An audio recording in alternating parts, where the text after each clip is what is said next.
ನಮ್ಮ ಪ್ರಪಂಚದಲ್ಲಿರುವ ಜನರನ್ನ ನಿಮ್ಮ ದೇಶದಲ್ಲಿ ಯಾವುದು ಅದ್ಭುತ ಇದೆ ಅಂತ ಕೇಳಿದ್ರೆ ಒಬ್ರು ಪಿರಮಿಡ್ ಅಂತ, ಇನ್ನೊಬ್ರು ಸ್ಟ್ಯಾಚ್ಯೂ ಆಫ್ ಲಿಬರ್ಟಿ ಅಂತ, the great wall of China ಅಂತ ಹೇಳ್ತಾರೆ. ಇನ್ನು ನಮ್ಮ ದೇಶದ ವಿಷಯಕ್ಕೆ ಬಂದ್ರೆ ನಾವು ಮೌಂಟ್ ಎವರೆಸ್ಟ್ ಅಂತ, ತಾಜ್ ಮಹಲ್ ಅಂತ ಹೇಳ್ತೀವಿ. ಆದ್ರೆ ಈ ವಿಷಯ ನಿಮಗೆ ಗೊತ್ತಾ? ನಮ್ಮ ದೇಶದಲ್ಲಿ ಇದಕ್ಕಿಂತ ಅದ್ಭುತವಾದ, ಅತ್ಯಂತ ಅಮೂಲ್ಯವಾದ ವಿಷಯ ಇನ್ನೊಂದಿದೆ.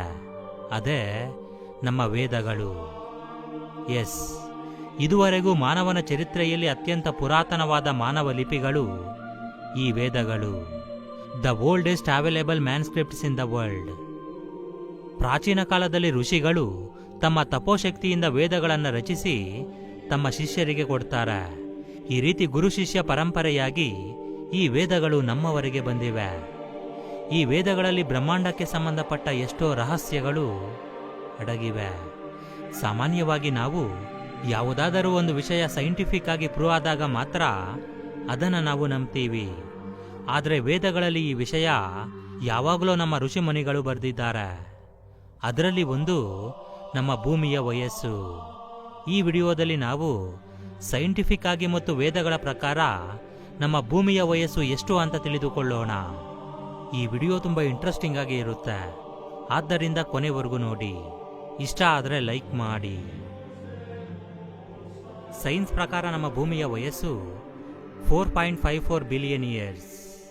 ವಿಜ್ಞಾನಿಗಳು ರೇಡಿಯೋ ಕಾರ್ಬನ್ ಡೇಟಿಂಗ್ ಅನ್ನೋ ಪದ್ಧತಿಯನ್ನು ಬಳಸಿ ಒಂದು ವಸ್ತುವಿನ ಅಪ್ರಾಕ್ಸಿಮೇಟ್ ಏಜ್ ಎಷ್ಟು ಅಂತ ತಿಳಿದುಕೊಳ್ತಾರೆ.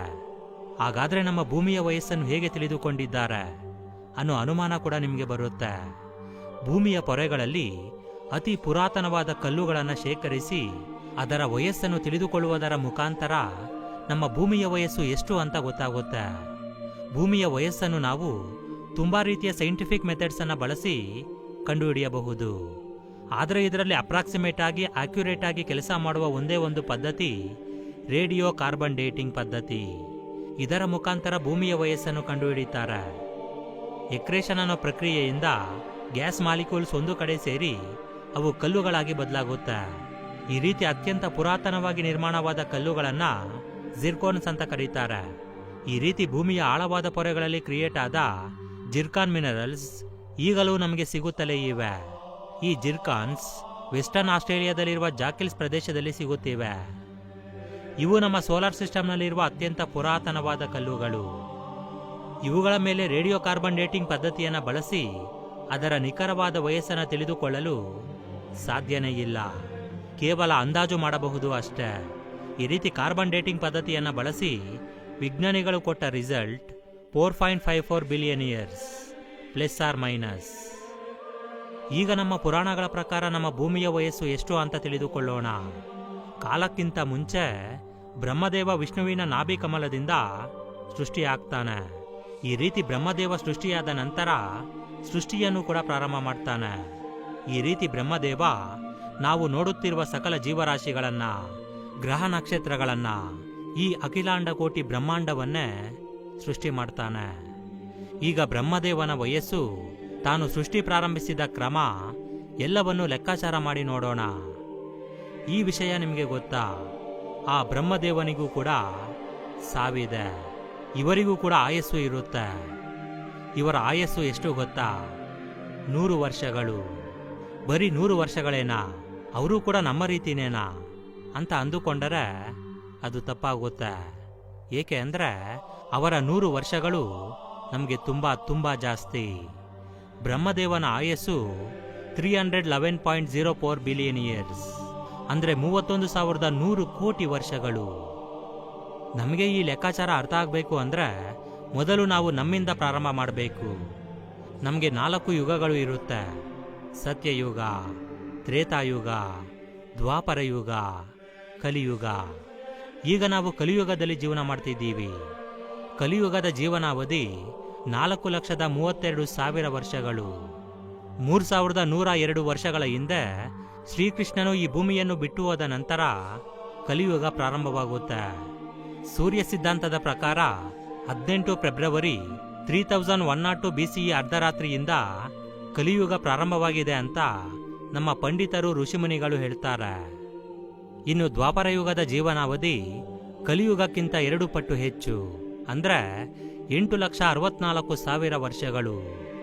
ತ್ರೇತಾಯುಗದ ಜೀವನಾವಧಿ ಕಲಿಯುಗಕ್ಕಿಂತ 3 ಪಟ್ಟು ಹೆಚ್ಚು, ಅಂದರೆ 12,96,000 ವರ್ಷಗಳು.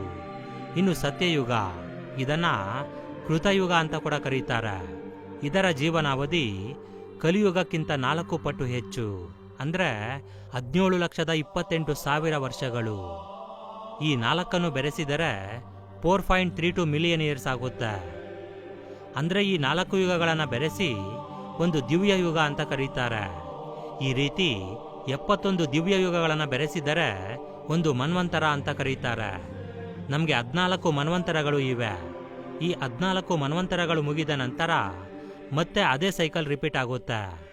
ಈ ರೀತಿ 14 ಮನ್ವಂತರಗಳು ಮುಗಿದರೆ ಅದನ್ನು ಕಲ್ಪ ಅಂತ ಕರೀತಾರೆ. ಈ ಒಂದು ಕಲ್ಪ ಬ್ರಹ್ಮದೇವನಿಗೆ ಒಂದು ಹಗಲು, ಮತ್ತೊಂದು ಕಲ್ಪ ಬ್ರಹ್ಮದೇವನಿಗೆ ಒಂದು ರಾತ್ರಿ. ಅಂದರೆ ಈ 2 ಕಲ್ಪಗಳನ್ನು ಬೆರೆಸಿದರೆ ಬ್ರಹ್ಮದೇವನಿಗೆ ಒಂದು ದಿನ ಅಂತ ಅರ್ಥ. ಈ ರೀತಿ ಪ್ರತಿದಿನ ಬ್ರಹ್ಮದೇವನು ನಿದ್ದೆ ಹೋಗಿ ಆನಂತರ ಬೆಳಿಗ್ಗೆ ಎದ್ದು ಮತ್ತೆ ಸೃಷ್ಟಿಯನ್ನ ಪ್ರಾರಂಭ ಮಾಡ್ತಾನೆ. ಈಗ ನಮಗೆ ನಡೆಯುತ್ತಿರುವುದು 28ನೇ ಚತುರ್ಯುಗ. ವಿಷ್ಣು ಪುರಾಣದ ಪ್ರಕಾರ ಬ್ರಹ್ಮದೇವನಿಗೆ ಈಗ 52 ವರ್ಷ ವಯಸ್ಸಾಗಿದೆ. ಈಗ ನಾವು ಬ್ರಹ್ಮದೇವನ ದ್ವಿತೀಯ ಪಾದಾರ್ಧದಲ್ಲಿ ಇದ್ದೀವಿ. ಅಂದರೆ ಬ್ರಹ್ಮದೇವ ತನ್ನ ಮೊದಲ 50 ವರ್ಷಗಳನ್ನು ಪೂರ್ತಿ ಮಾಡಿಕೊಂಡು 52ನೇ ವರ್ಷಕ್ಕೆ ಕಾಲಿಟ್ಟಿದ್ದಾನೆ. ಈಗ ನಾವು ಭೂಮಿಯ ವಯಸ್ಸನ್ನು ಕ್ಯಾಲ್ಕುಲೇಟ್ ಮಾಡೋಣ. ಒಂದು ಕಲ್ಪ is equal to 1 day of Brahma. 1 day of Brahma is equal to 1000 ಮಹಾಯುಗಾಸ್. 1000 into 4.32 million years is equal to 4.32 billion years. ವಿಜ್ಞಾನಿಗಳು ಕ್ಯಾಲ್ಕುಲೇಟ್ ಮಾಡಿದ ಭೂಮಿಯ ವಯಸ್ಸು ಪುರಾಣಗಳ ಪ್ರಕಾರ ನಾವು ಲೆಕ್ಕ ಮಾಡಿದ ವಯಸ್ಸು ಅಪ್ರಾಕ್ಸಿಮೇಟ್ ಆಗಿ ಸೇಮ್ ಇದೆ. ಈ ವಿಶಾಲವಾದ ಸೃಷ್ಟಿಯಲ್ಲಿ ಎಷ್ಟೋ ಸೃಷ್ಟಿಚಕ್ರಗಳು ಮುಗಿದು ಹೋಗಿವೆ, ಮತ್ತಷ್ಟು ಸೃಷ್ಟಿಚಕ್ರಗಳು ನಡೆಯಬೇಕಿದೆ. ಬಿಗ್ ಬ್ಯಾಂಗ್ ಥಿಯರಿ ಪ್ರಕಾರ ಈ ಸೃಷ್ಟಿ ಪೂರ್ತಿಯಾಗಿ ವಿಸ್ತರಿಸಿದ ನಂತರ ಮತ್ತೆ ವಾಪಸ್ ಹಿಂದೆ ಹೋಗಿ ಒಂದು ಸಿಂಗಲ್ ಪಾಯಿಂಟ್ ಡೈಮೆನ್ಷನ್ ಹತ್ತಿರ ಸೇರಿಕೊಳ್ಳುತ್ತೆ. ಈ ರೀತಿ ಸೇರಿಕೊಳ್ಳುವುದನ್ನ ಸಿಂಗ್ಯುಲಾರಿಟಿ ಅಂತ ಕರೀತಾರೆ. ಈ ಸಿಂಗ್ಯುಲಾರಿಟಿ ಮತ್ತೆ ಸ್ಫೋಟವಾಗಿ ವಿಸ್ತರಿಸುತ್ತೆ. ಈ ರೀತಿ ಸೃಷ್ಟಿ ನಾಶವಾಗುತ್ತೆ, ಮತ್ತೆ ಸೃಷ್ಟಿಯಾಗುತ್ತೆ. ಇವೆಲ್ಲ ಸೃಷ್ಟಿಯ ಸೈಕಲ್ಸ್. ಅಂದ್ರೆ ಈ ಬ್ರಹ್ಮಾಂಡದ ವಯಸ್ಸಿನ ಮುಂದೆ ನಮ್ಮ ವಯಸ್ಸು ಎಷ್ಟು ಚಿಕ್ಕದು ಅಂತ ನೀವೇ ಅರ್ಥ ಮಾಡ್ಕೊಳ್ಳಿ. ಈ ವಿಶಾಲವಾದ ವಿಶ್ವದಲ್ಲಿ ನಮ್ಮ ಭೂಮಿಯ ಸ್ಥಾನ ಒಂದು ಧೂಳಿನ ಕಣ ಅಷ್ಟೇ. ಇನ್ನು ನಮ್ಮ ಸ್ಥಾನ ಎಷ್ಟು ಅಂತ ನೀವೇ ಊಹೆ ಮಾಡ್ಕೊಳ್ಳಿ. ನಿಜ ಹೇಳಬೇಕು ಅಂದ್ರೆ ಈ ಬ್ರಹ್ಮಾಂಡದಲ್ಲಿ ನಾವು ಲೆಕ್ಕಕ್ಕೂ ಕೂಡ ಇಲ್ಲ. ನಮ್ಮ ಚಿಕ್ಕ ವಯಸ್ಸಿನಲ್ಲಿ ನಾವು ಮಾತಾಡ್ತಿದ್ವಲ್ಲ, ಆಟಕ್ಕುಂಟು ಊಟಕ್ಕಿಲ್ಲ ಅಂತ. ಇದೇ ರೀತಿ ನಮ್ಮ ಬ್ರಹ್ಮಾಂಡದಲ್ಲಿ ನಮ್ಮ ಸ್ಥಾನ ಕೂಡ. ಒಂದು ಬಾರಿ ರಾತ್ರಿ ಸಮಯದಲ್ಲಿ ಆಕಾಶದಲ್ಲಿರುವ ನಕ್ಷತ್ರಗಳನ್ನು ನೋಡುತ್ತಾ ನಿಮ್ಮ ಬಗ್ಗೆ ನೀವು ಊಹೆ ಮಾಡ್ಕೊಳ್ಳಿ. ನಾನು ಯಾರು? ನಾನು ಏಕೆ ಇಲ್ಲಿದ್ದೀನಿ? ನನ್ನ ಜೀವನದ ಉದ್ದೇಶವೇನು? ಆ ಭಗವಂತನು ನನ್ನನ್ನು ಇಲ್ಲಿ ಏಕೆ ಬಿಟ್ಟಿದ್ದಾನೆ? ಇಂತಹ ಪ್ರಶ್ನೆಗಳನ್ನು ನಿಮಗೆ ನೀವೇ ಹಾಕಿಕೊಳ್ಳಿ. ಆಗ ನಿಮಗೆ ಅರ್ಥವಾಗುತ್ತೆ ನಾನು ಇಲ್ಲಿ ಏನೂ ಅಲ್ಲ ಅಂತ, ನಾನು ಬರೀ ಝೀರೋ ಅಂತ. ಈ ಯಾವ ಪ್ರಶ್ನೆಗಳಿಗೂ ನಮ್ಮ ಹತ್ರ ಉತ್ತರ ಇಲ್ಲ, ಉತ್ತರ ಸಿಗೋದು ಇಲ್ಲ. ಇದೇ ಈ ಬ್ರಹ್ಮಾಂಡದ ನಿಜವಾದ ರಹಸ್ಯ. ನಾವು ಇಲ್ಲಿ ನಮ್ಮ ಸ್ವಾರ್ಥಕ್ಕಾಗಿ ಕೆಲಸ ಮಾಡಲು ಬಂದಿಲ್ಲ, ಆ ಭಗವಂತನ ಸೃಷ್ಟಿಚಕ್ರದ ನಿಯಮಾನುಸಾರವಾಗಿ ಕೆಲಸ ಮಾಡಲು ಬಂದಿದ್ದೀವಿ. ಆದರೆ ಅದು ನಮಗೆ ಎಂದಿಗೂ ಅರ್ಥ ಆಗೋದಿಲ್ಲ. ಇದೇ ಅತಿ ದೊಡ್ಡ ರಹಸ್ಯ. ಓಕೆ ಫ್ರೆಂಡ್ಸ್, ಈ ಒಂದು ವಿಡಿಯೋ ನಿಮಗೆ ಇಷ್ಟ ಆಗಿದ್ರೆ ಖಂಡಿತ ಲೈಕ್ ಮಾಡಿ, ಶೇರ್ ಮಾಡಿ. Thank you for watching friends. Have a nice day.